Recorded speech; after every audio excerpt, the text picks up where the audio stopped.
Tantor Audio, a division of Recorded Books, presents Twitch Upon a Star, The Bewitched Life and Career of Elizabeth Montgomery, by Herbie J Pilato. Narrated by Herbie J Pilato and Michael Butler Murray.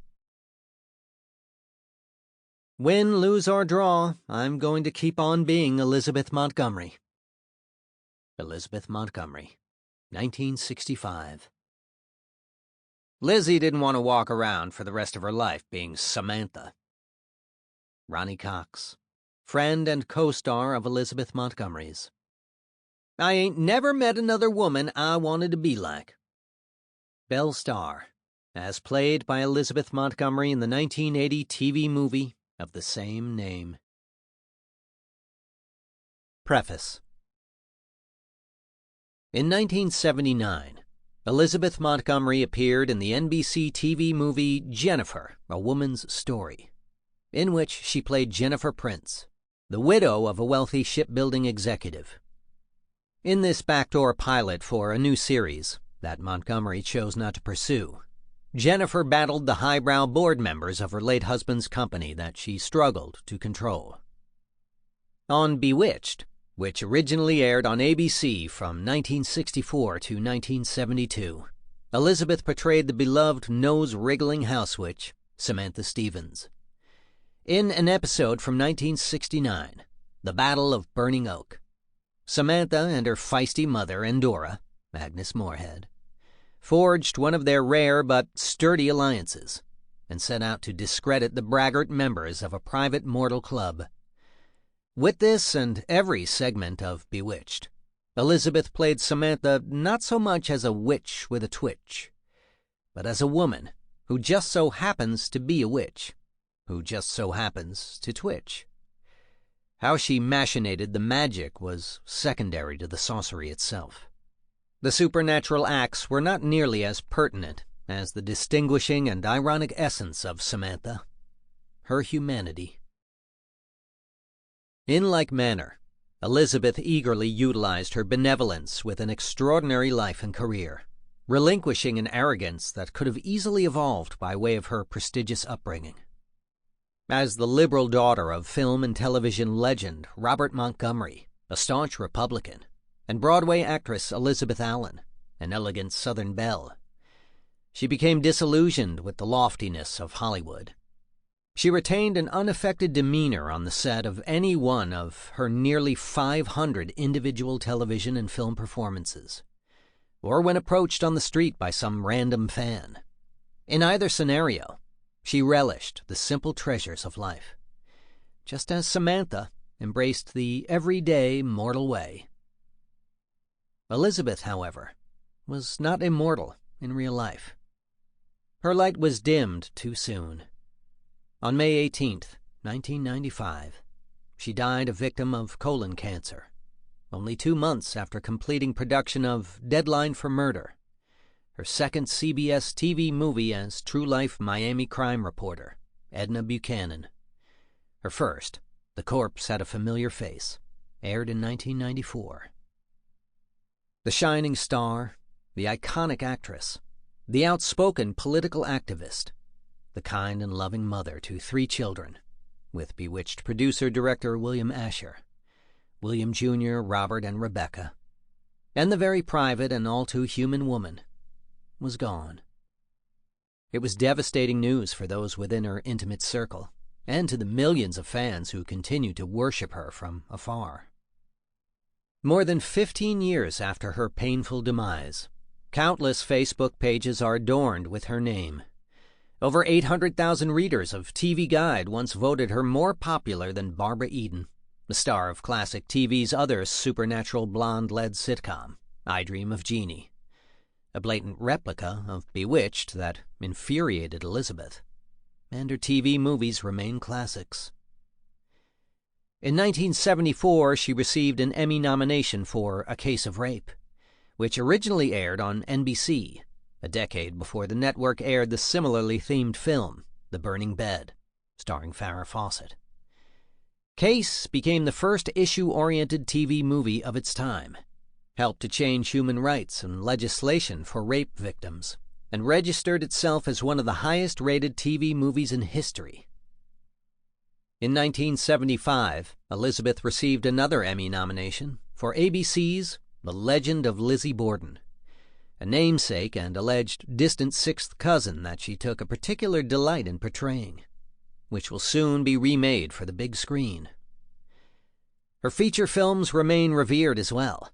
1955's The Court Martial of Billy Mitchell, 1963's Who's Been Sleeping in My Bed, in which she co-starred with Dean Martin and good friend Carol Burnett, and Johnny Cool, also released in 1963, directed by William Asher, who died in Palm Desert, California on July 16, 2012 at age 90 due to complications from Alzheimer's disease, whom she met and fell in love with on the set. Approximately 1 year later, on September 17, 1964, Bewitched debuted and was party to the escapist entertainment that America sorely needed amidst the upheaval of the era. Elizabeth, like her contemporary, actress Jane Fonda, to whom she was frequently compared in appearance and talent, protested the country's involvement with Vietnam. Her father was none too pleased with his daughter's political view. Such opposition was an earmark for their entire relationship until the day he died in 1981, succumbing to cancer, like Elizabeth. A few years later, she delivered the chilling narration for two controversial feature film documentaries, Cover-Up, 1988, which detailed the murky circumstances surrounding the Iran-Contra affair, and The Panama Deception, 1992, about the American invasion of Panama, which won the Oscar that year for Best Feature-Length Documentary. Into this mix, she, along with Elizabeth Taylor, another legendary actress and good friend, became one of the first courageous few to lend support in the mid-1980s to those suffering from AIDS, then a widespread and misunderstood disease affecting mostly homosexual men. Subsequently, among her multitude of enthusiasts are those within the gay community. Her appeal and notoriety with this portion of the population is unparalleled, thanks in part to her humanitarian efforts for research into AIDS, no longer just a gay disease. In 1992, she sealed that acclaim when she served as co-Grand Marshal for the Los Angeles Gay Pride Parade, with former Bewitched star Dick Sargent, who had recently exited the closet. Through it all, the central message of Bewitched, as she suggested, believed, and trumpeted, was prejudice.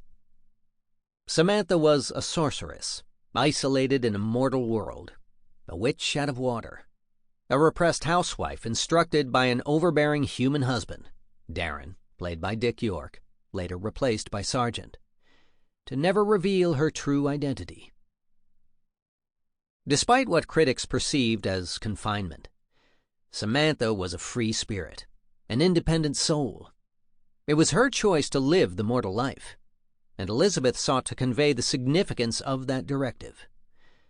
Liberated women embraced her contributions with Bewitched and beyond, and Samantha became the first independent and powerful woman of the television age. She reflected the progress womanhood had made in the eyes of the public at large. This, on the heels of Betty Friedan's blockbuster book, The Feminine Mystique, which, when released in 1963, 1 year before Bewitched debuted, documented more than any other single factor the launch of women's lib. Like many raised in the glare of Hollywood, Elizabeth lived a life that was sprinkled with stardust and littered with trauma. She had loving but disparate relationships, including a core-shaping and life-shifting association with her father, who objected to her liberal views and her initial decision to become an actress. She loved life, and life loved her back, although not always as evenly, particularly in the form of marriages to first husband New York blue blood, Fred Kamen, and her second husband, the troubled and alcoholic actor Gig Young. Her third and fourth husbands, William Asher and actor Robert Foxworth, best known as Chase Gioberti on CBS TV's Falcon Crest, were equal lights in her life. But like all true love affairs, even these relationships proved uneven. 8 years after her divorce from Asher, she appeared in the 1982 TV miniseries The Rules of Marriage, which co-starred Elliott Gould. They played Joan and Michael Hagan, a successful suburban couple who found new partners after separating on their 15th wedding anniversary. Like much of Elizabeth's work, Marriage broke the rules when its characters broke the fourth wall and periodically talked to the camera, documentary style, as on contemporary shows The Office and Modern Family. But The Rules of Marriage was not a comedy, and no one was laughing on stage or off. Joan Hagan was a seemingly happy, affluent wife, and so was Elizabeth, when wedded to Asher during the original reign of Bewitched. Marriage showcased the disintegration of a seemingly perfect marriage, as both husband and wife became involved in a series of affairs. Asher strayed from Elizabeth throughout their marriage and into the final years of Bewitched, which ultimately led to her 2-year affair with Bewitched producer-director Richard Michaels, and to their subsequent divorce and business dissolve. Bewitched was canceled in 1972, and the Asher marriage ended in 1974, around the time she met and fell in love with Foxworth on the set of her TV movie, Mrs. Sundance. She didn't leave Asher for Foxworth. She fell in love with Foxworth after her marriage ended. Foxworth was to have played Michael Hagan in The Rules of Marriage, but when cast as Chase on Crest, he was replaced by Gould, formerly married to Barbra Streisand, another high-powered, strong-willed, independent female force in the entertainment industry. Elizabeth now sought work diametrically opposed to Bewitched, but periodically opted to play characters that represented her role in real life. She gave 100% to each character she portrayed, but savored parts that were leaps and bounds from Samantha. Unsuppressed ambitions may have taxed at least her first marriage to Fred Kamen, but beyond that her career took a back seat to family. There was no stopping her always forthright but elegant manner, while the parallels between her and Twitch Witch Samantha, her most famous role, for which she was Emmy-nominated 5 times, were undeniable. Elizabeth was born to 2 actors, not of the ordinary, screen idol Robert Montgomery and Broadway thespian Elizabeth Allen. Samantha was born to 2 extraordinary beings, Endora and Maurice, played by acting legends Agnes Moorehead and Maurice Evans. Elizabeth was raised in privilege with mansions, movie stars like Bette Davis and James Cagney as good friends, the best schools to attend, including Harvard Westlake School in Los Angeles and the Spence School for Girls in New York, and traveled the world. Samantha was raised in opulence, had the best teachers the witch world had to offer, and enjoyed otherworldly travels. Elizabeth shunned the arrogance of her elitist background and retained an approachable demeanor. Samantha rejected the arrogance of her supernatural heritage and remained down to earth. Elizabeth's first upper-crust New York husband, Kamen, was thrown out of the social register because he married an actress, a profession frowned upon by his aristocratic family. Samantha's clan believed her mortal husband, Darren, disgraced their aristocratic family heritage, and just as Kamen wanted Elizabeth to give up her craft of acting, Darren wanted Samantha to give up witchcraft. Elizabeth made frequent attempts to stop acting, but failed. Her talent was her destiny. Despite Samantha's earnest attempts to embrace the mortal life, she never quite stopped using her powers to assist Darren and friends. Her magic was her birthright. Elizabeth deeply loved each of her 4 husbands. Samantha deeply loved her 2 Darrens. Elizabeth embraced her theatrical gifts and challenging marriages. Samantha embraced her special powers and mixed marriage. Elizabeth raised her family in the traditional manner. Samantha raised her children in, again, the everyday mortal way. Elizabeth played childhood games with her look-alike cousin Amanda, Panda, Cushman. Samantha's adult life was challenged by her fun-loving look-alike cousin, Serena, played by Elizabeth, but billed as Pandora Spox. Elizabeth became a beloved celebrity worldwide and queen of the TV movies. Samantha was elected Queen of the Witches. Elizabeth was a political activist who defended her rights and the rights of others, from Vietnam to the Reagan era and beyond. Samantha fought City Hall in the mortal world, defended her rights to the Witches' Council, and decried arrogance in both realms. Elizabeth represented the grassroots movement of the day, women's liberation. Samantha defended her personal witch's honor. Elizabeth cherished her family and home life beyond Hollywood, and ultimately accepted her immortal legacy as Samantha. Samantha treasured her family and human life, and ultimately accepted her mortal existence. This book is about Elizabeth's mortal existence. From the day she was born, she had a nervous facial tic that was destined to inspire Samantha's magical mugging twitch. It was a mere speck in a vast list of traits and characteristics, characters, and performances that appealed to a mass group of people. That's also what this book is about, and everything else in between. Introduction.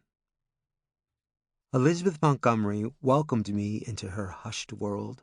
I was enamored with the rise, demise, and rebirth of Bewitched, and she was intrigued.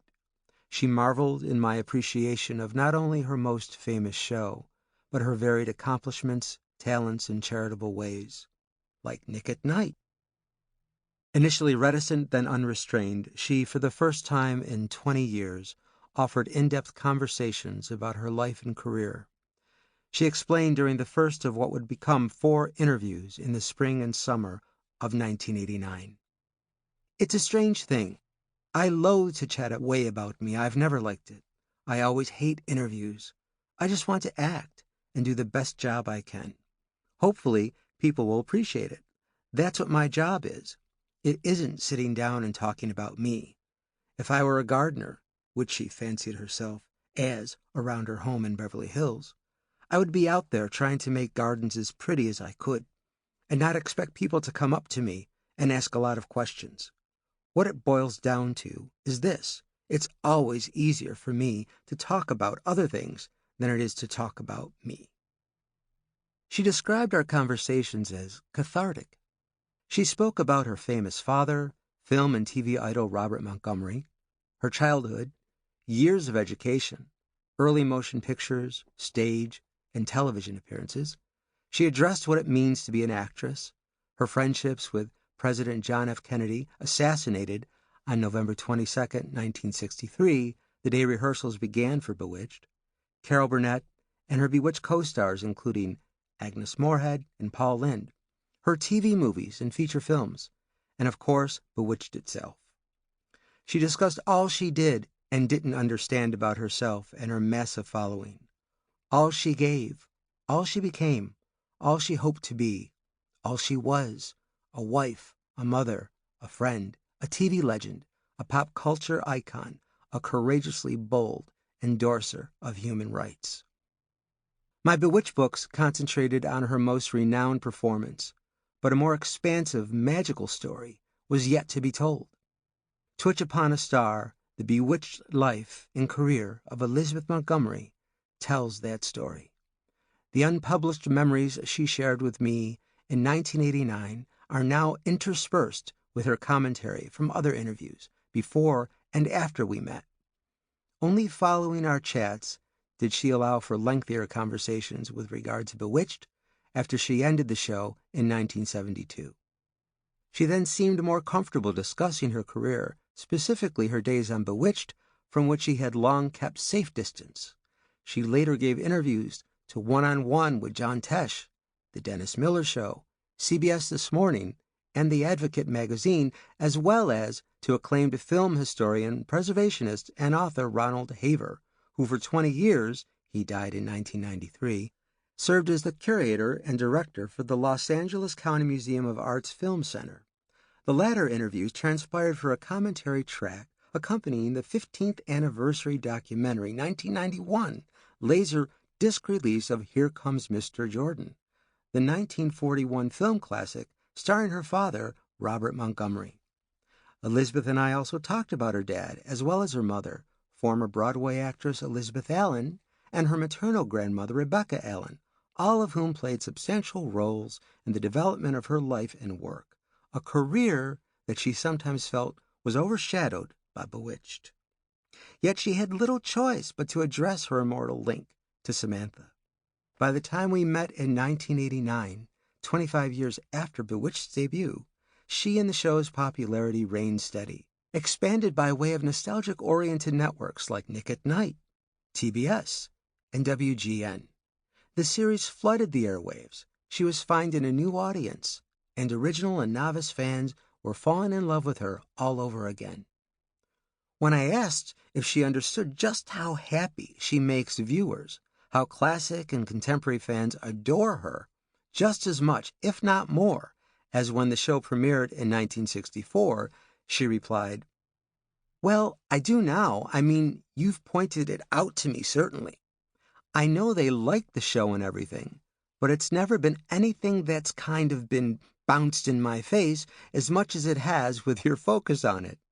And I tell you something, if only one person feels as you do, then that's fine with me. Something was accomplished, because your dedication to this has been absolutely extraordinary. It's the work that is to me its kind of own reward. I know that sounds terribly Pollyanna, but I don't care because that's true for me. And it's the same with you. To put that much energy into what you have done, and for us to be sitting here, is very good for both of us. It's good for you on every level that you have explained to me, and it's fun for me to sit down and talk about it with somebody who enjoys it that much because I've done so much since Bewitched. While doing something you're so concentrated on it, you don't get a chance to sit back and say, wasn't that or isn't that fun?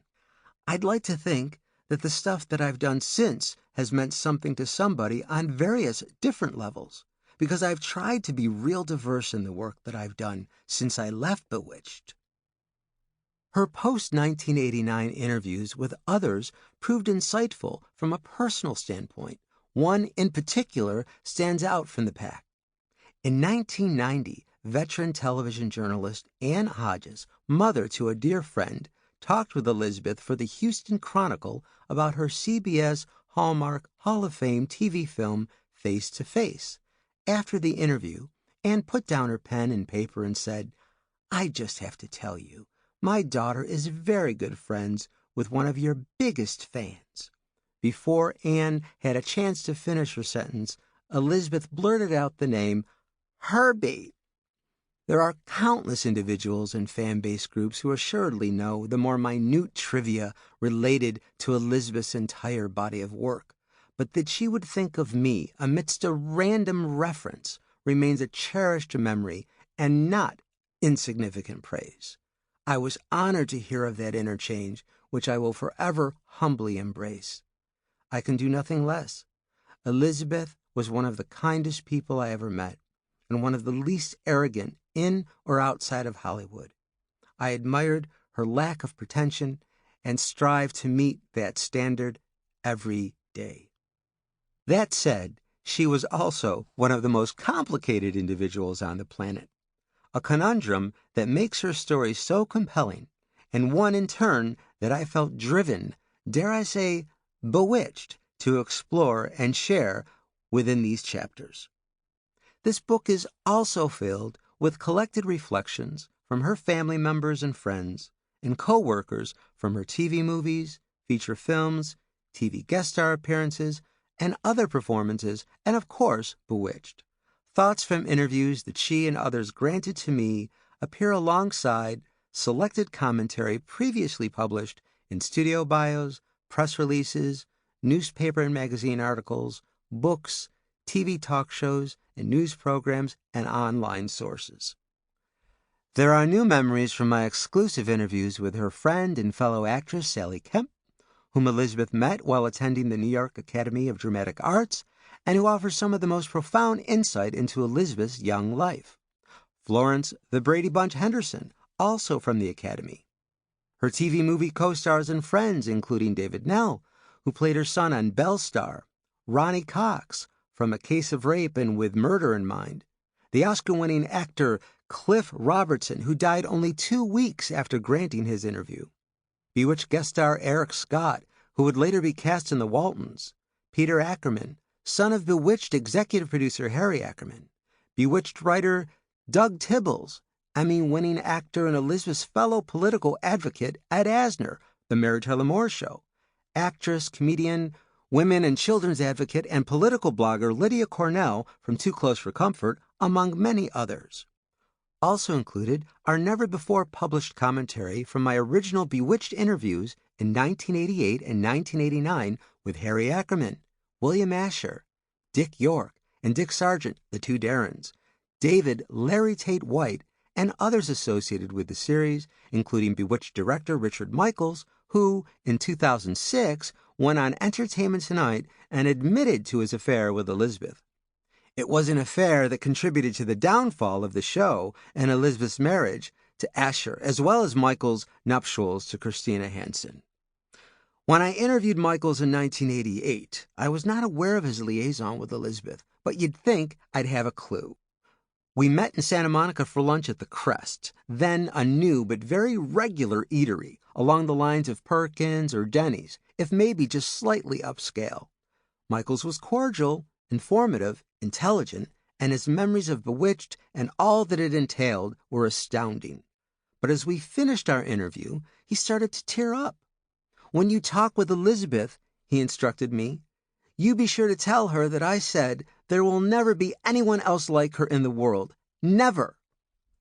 Originally taken aback by that statement, especially when he made me vow to relay it, I ultimately agreed, and upon meeting Elizabeth, kept my promise. After hearing Michael's message, she looked at me and said, "That's very sweet." And that was that. With hindsight being 20/20, it appeared that Michaels was still in love with Elizabeth. Who wouldn't be? Another unexpected event occurred when, upon my second interview with Elizabeth, she surprised me by having invited Bewitched actor David White to join us. He and Elizabeth had not seen one another since the series ended in 1972. At the time, that was approximately 18 years. Portions of their individual and interlocking commentary from that day, all never before published, now appear in this book. Who would have thought that Elizabeth and David, along with so many other Bewitched luminaries, Dick York, Dick Sargent, Harry Ackerman, Alice Ghostley, who portrayed Samantha's bumbling witch maid Esmeralda, etc., would be gone only a few years later? White died in 1991, York in 1993, Sargent in 1994, and Elizabeth in 1995, the latter three of which while only in their 60s. Unfortunately, I was unable to attend Elizabeth's memorial service at the Cannon Theater in Beverly Hills on June 18, 1995. I was also unable to attend a ceremony in her name when finally, if posthumously, she received her designated star on the Hollywood Walk of Fame, January 4, 2008.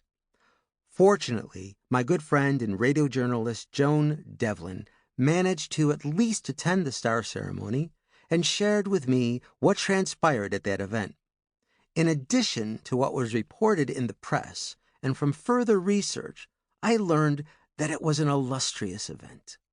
Unfortunately, Sally Kemp, Lizzie's best friend from their youth, was also unable to be present at the star ceremony at which the name Elizabeth Montgomery was so elegantly chiseled in glittering stone on that famous walkway. While pleased that her friend was immortalized in exactly that manner, Sally was puzzled as to why her friend would later answer to anything but her formal birth name. "It's strange for me to hear Elizabeth referred to as Lizzie," Kemp told me in 2012. "Never while I knew her was she called that. She didn't like Liz either, only Elizabeth. Lizzie must have been born after she and Gig Young decamped to L.A. I just wonder where it came from." At the Walk of Fame ceremony, The answer was provided by Liz Sheridan, best known as Helen Seinfeld, Jerry's mother on NBC's iconic 1990s non-sitcom Seinfeld.